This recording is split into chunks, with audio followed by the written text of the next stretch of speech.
Ang bango na. Oh, asawa, tapos ka na pala maligo? Excited na kasi ako matikman yung luto mo, asawa. Ang bango-bango kasi. Ito naman si asawa, nang bobola ang aga-aga. O sige na, o bakit ka na nagbihis ka na, kasi kakain na tayo, baka malate ka pa. Tawagin ko lang yung mga anak natin, ha? Sige, Han. Mga anak, gumising na kayo, kakain na tayo. Kakain na po, Mami! Kokoy! Megan, gising na kayo! Kakain na tayo! Oh, bilisan nyo dyan! Pinaglutoon ko kayo ng paborito nyong ulam! Talaga po, Mami! Kaya pala ang bango-bango, Mami! Oh, anong gagawin bago kumain? Magdadasal po! Very good mga anak! Asawa, simulan mo na magdasal ngayon. Okay, sige mga anak. In the name of the Father, of the Son, of the Holy Spirit. Lord, maraming salamat sa panibagong araw na binigay mo sa amin ngayon. Lord, maraming salamat din sa mga blessings na nabibigay mo po sa amin pang araw-araw. In the name of the Father, the Son, of the Holy Spirit. Amen. Okay na mga anak, kumain na tayo! O asawa, ito na yung bag mo. Salamat, asawa. O sige na, alis na ako. O mga anak, aalis yung daddy nyo. Ingat po, Daddy!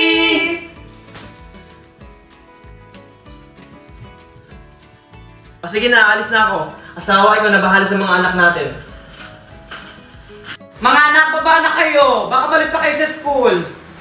Eto na po, Mami! Megan! Kokoy, bilisan nyo! Eto na po! O tara na, ihatid ko na kayo sa school. Ready na yung pagkain nyo. Oh, bilisan nyo na dyan. Oh, Megan, ito pala yung baon mo. Thank you, Mami! Oh, Junjun, Coco, ito sa inyong dalawa ha. Thank you po, Mami. Oh, Junjun, ikaw yung panganay sa magkakapatid ha. Kaya ingatan mo sila. Lalo na tong bunso nyo, si Megan. Opo, Mami! Ako na po yung bahala sa kanila! Oh, pumasok na kayo. Sige po, Mami!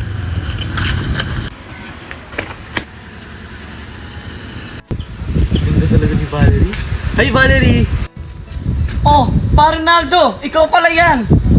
Ganda mo ngayon ah! Ito naman si Pare, nang bobola pa. Nasaan si Paring Marco pala? Ah, nasa trabaho. Ah, ganun ba? Ah, sige pare, una na ako.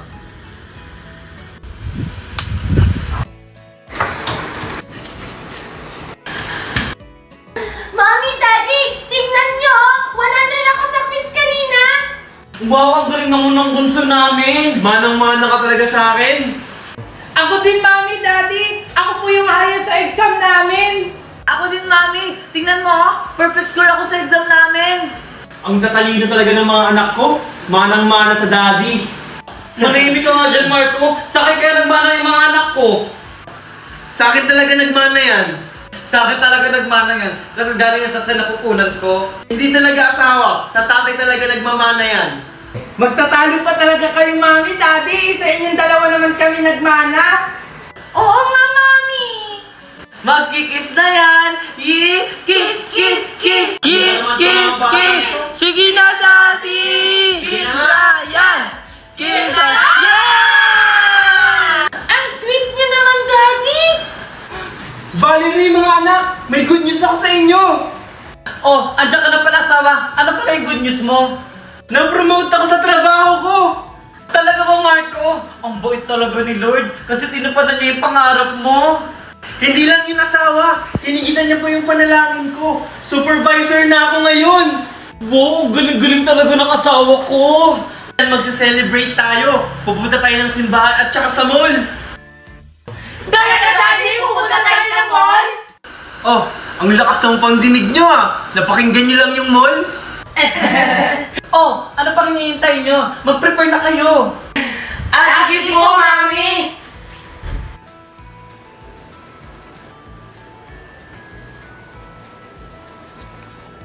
Mami, doon tayo sa toy store. Oh, sige Megan. Pumili ka na doon ng mga gusto mong bilhin, ha? Thank you, Mami. Oh, ikaw, Kokoy. Ayaw mo pumili ng mga laruan doon? Ayoko na ng laruan, Mami. Gusto ko bumili ng new shoes. Ganun ba? Junjun, anong gusto mong bilhin? Sapat. Junjun, samahan mo ako si Kokoy bumili ng bagong sapatos niya. Sige po, Mami. Sapatos na rin po yung gusto kong bilhin.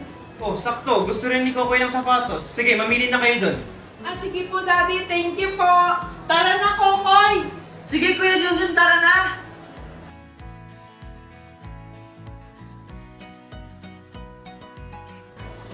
Nakakatuwa naman yung mga anak natin makitang masaya, no? Oo nga, sana palaging ganito. Oo naman! Uy, pare! Gusto na kayo? Mukhang nag-family bonding kayo ah. Oo pare, kasi na-promote ako sa trabaho. Kaya pala pare, congratulations pare! Sino ba namang hindi mapopromote? Ang ganda ng asawa mo. Hindi naman pare. Sige, mauna na kami ha. Alam mo asawa, napapasikot kong pare kapag lumalabas ako, panitingin siya sa akin, tapos sinusundan niya pa ako ng tingin. Kaya mo na si kumpare, ganun talaga yun.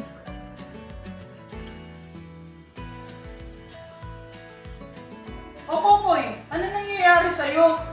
Ako lang kay Junjun, masakit lang yung ulo ko. Sigurado ka ba, Kokoy, na masakit lang yung ulo mo? Oo, Kuya, okay na ako. Sige, mauna na ako. Ano kaya nangyari dun kay Kokoy? Hala, malilit na ako. Asawa, sabihan mo na lang yung mga anak natin na maaga ako pumasok, okay? Ganun ba asawa? Wait lang, sasabihin ako sa labas kasi bibili ako ng ulam ng mga bata. Sige.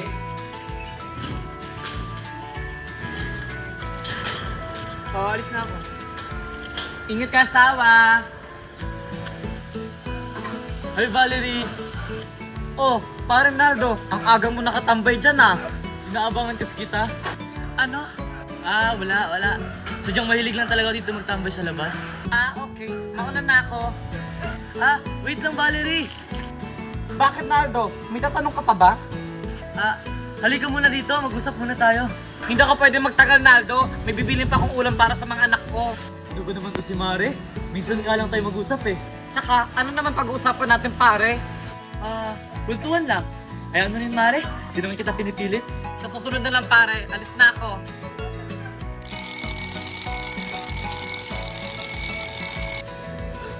Hala! Late na kami! Megan! Kokoy! Gising na kayo! Late na tayo! Talaga, Kuya Junjun? Sakit ng ulo ko. Mami! Baka di pa nagigising yung mga anak ko. Anak! Hi! Buti naman magising na kayo. Mami, bakit hindi mo kami nagising? Baka malate na kami sa school. Kasi bumili ako ng mga bakon nyo. Ito nga pala, yung daddy nyo, hindi na pala nakapagpaalam kanina, pumasok na sa trabaho niya kasi baka malate na. Teka, si Kokoy, nasaan? Okay lang po yun, Mami. Nasa taas pa po si Kokoy. Kokoy, bilisan mo dyan! Malilate na tayo! Oh, Megan, maligo ka na! Sige, bilisan nyo na maligo kasi mag-prepare na ako ng mga bakon nyo. Kokoy, ano nangyari sa'yo? May sakit ka ba? Wala, Mami. Inaantok lang po ako. Ganun ba? Magsabi ka kung meron kang nararamdaman, ha? Kokoy! Kokoy, Mami! Si Kokoy! Kokoy, ano nangyayari sa'yo? Anak ko! Kokoy! Kokoy!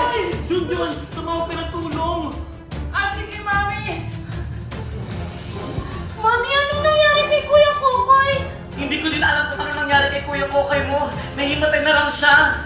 Ano? Kuya Kokoy! Mami, paparating na po yung ambulansya!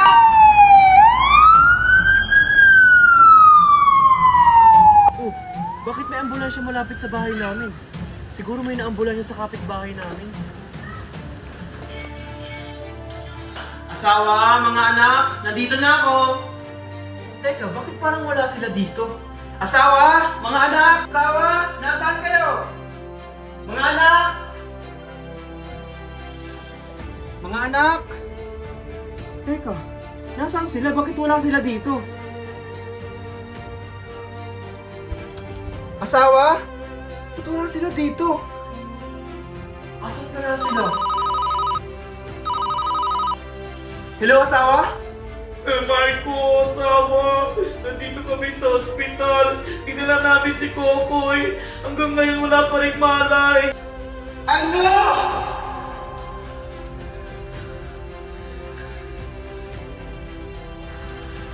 Excuse, ma'am. Dok? Kayo po ba yung magulang ni Kokoy? Opo, Dok. Kamusta na po siya? May mali na po ba siya? Pasensya na po, ma'am, kasi hanggang ngayon wala pa rin po siyang malay. Ano?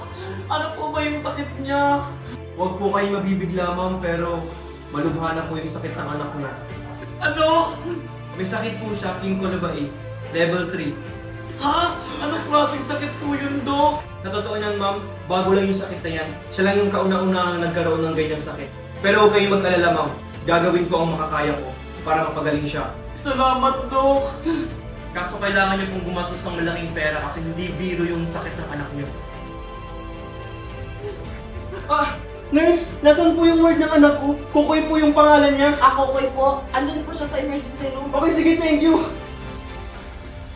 Asawa! Asawa? Ano? Kamusta na si Kokoy? Hanggang ngayon wala pa rin siyang malay. Malubha daw ang sakit ng anak natin, sabi ng doktor. Kailangan natin ng perang malaki. Ano? Ano ba kasi nangyari sa kanya? Hindi ko alam. Bigla na lang siya nahimatay sa bahay. Kaya sinuka agad namin siya sa ospital. Oo nga, Daddy. Sana gumaling na si Kokoy. Ano po gagawin natin? Huwag tayo panghinaan ng loob. Magdasalan tayo sa Panginoon at manalig. Lord, sana pagalingin mo na si Kuya Kokoy. Para maging masaya na ulit kami. Bakit si Kokoy pa yung nagkasakit? Eh, mabait naman si Kokoy.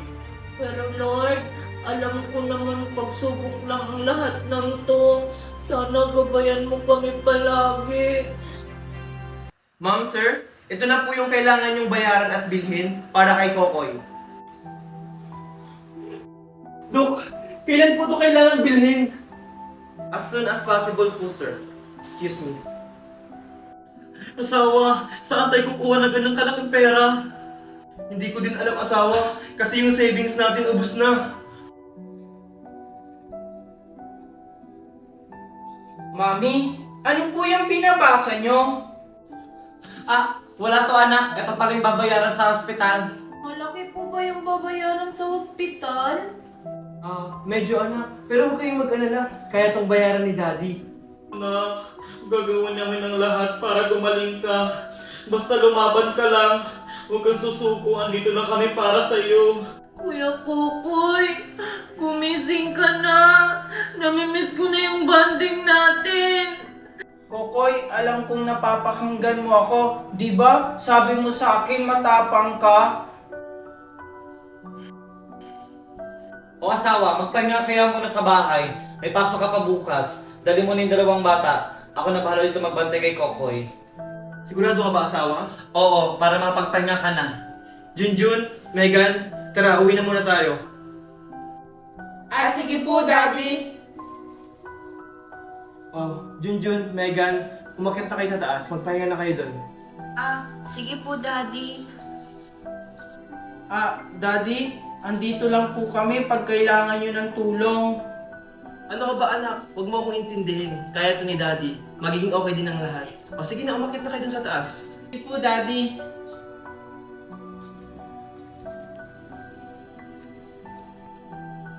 Uy, pare Marco! Hoy, pare! Balita ko na ospital yung isang anak mo ah. Oo nga, pare. O anong balita? Kamusta siya? Hanggang ngayon, wala pa rin siyang malay. Ganun ba? Kawawa naman yung anak mo. Kuya Junjun, ano kaya ang dapat natin gawin para matulungan natin si Mami at Daddy? Hindi ko din alam, Megan eh. Yan din kasi yung iniisip ko. Alam ko na, Megan, para matulungan natin si Mami at Daddy. Kuya Junjun!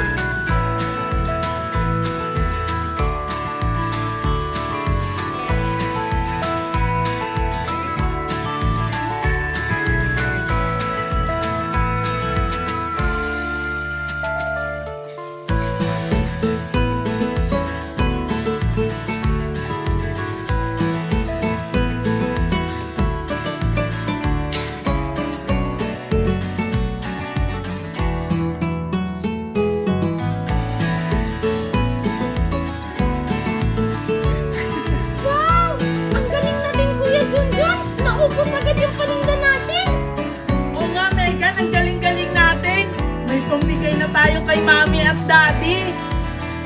Oh, bakit kayo nakangiti? Mami, may ibibigay po kami sa inyo. Ito po oh, pagdagdag sa bayarin dito sa ospital. Saan galing ang pera mo? Saan nyo kinuha niyan? Mami, nagbenta po kami ng damit. Di ba marami kami pinaglumaan na hindi na nagagamit na damit? Binenta po namin yon. Oo nga, Mami, kaya po kami nakapag-ipon ng ganitong pera. Sige na, Mami. Maraming salamat mga anak. Hindi nyo na sana ginawa yan. Kami na ng daddy mo ang bahala. Okay lang yan, Mami. Basta parang kay Kokoy, gagawin namin yung lahat. Di ba, Megan? Oo nga, Mami. Tulong-tulong lang tayo kasi pamilya tayo. Ma'am, pinapatawag niyo daw po ako. Yes, pinapatawag kita. Bakit po, ma'am? Sabi ng isang supervisor, madalas ka daw hindi pumapasok. Pasensya na po, ma'am. Nagkaroon kasi ng problema sa pamilya ko. Pero wag po kayong mag-alala, ma'am. Babawi po ako. Huwag ka naman paliwanag. Hindi naman ako magagalit. Talaga po, ma'am? Tsaka hindi yung pag-absent mo kung bakit kita pinapunta dito. Eh ano pong dahilan bakit niyo po ako pinapunta dito? Alam ko kasing kailangan mo ng pera. Opo, kailangan ko po talaga ng pera.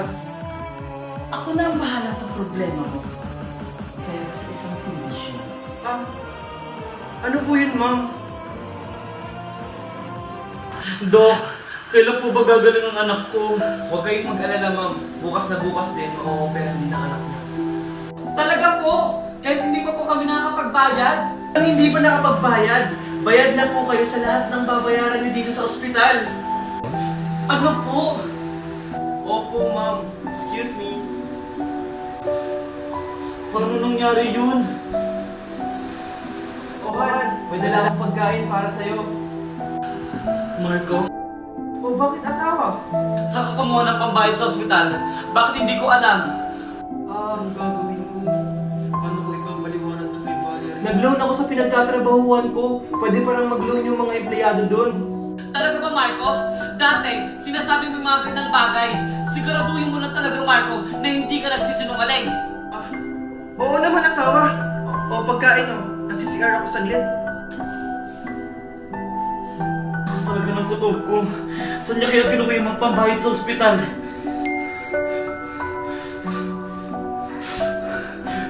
Sinasabi ko na nga ba, Marco? Marco! O, ano yung asawa? Walang iya ka? Bakit mo ginawa to sa akin? Sa kabila natin! Valerie, magpapaliwanag ako. Huwag dito. Baka makita ng mga bata. Huwag ka na magpaliwanag, Marco! Nag-aaway po ba kayo, Mami, Daddy? Wala anak. May pinag-uusapan lang kami ng mami mo. Mami? Kokoy! Kokoy!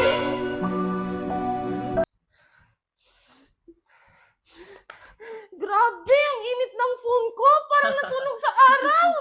Baka sobrang tagal mong manood.